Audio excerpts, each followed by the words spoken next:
Електронният дневник е информационна система, която улеснява комуникацията между родители и учители. Така родителят е информиран за учебния процес на детето си по всяко време. От дневника вече се възползват 80 училища в цялата страна. Още 600 са изявили желание да го използват през тази учебна година.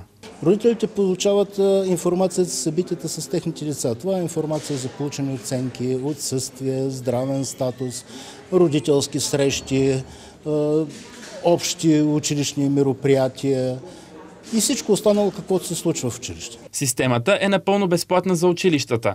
Родителите, които искат да получават ежедневно информация за детето си, трябва да платят чрез СМС сумата от 1,20 лева на месец.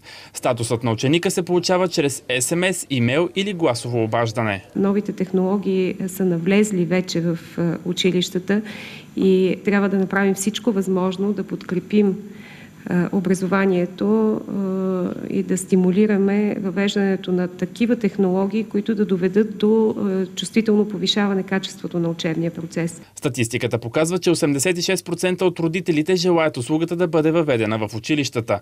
На същото мнение са и 90% от учителите. Общото мнение е, че масовото въвеждане на системата ще подобри дисциплината и образованието на ученика. Когато детето отсъства, ако родителят е информиран още при първото му безпричинно отсъствие, без знанието на родителя, той, разбира се, веднага може да реагира. Системата е защитена от хакерски атаки, а информацията за ученика се пази 1 година.